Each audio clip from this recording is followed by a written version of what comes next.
تؤثرون الحياة الدنيا تؤثرون الحياة الدنيا والآخرة خير وأبقى إن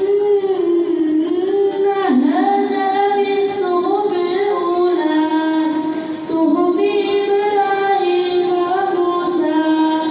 ये बेटे आगे बढ़िए, शाबाश, अल्लाहुम्मा ज़िद।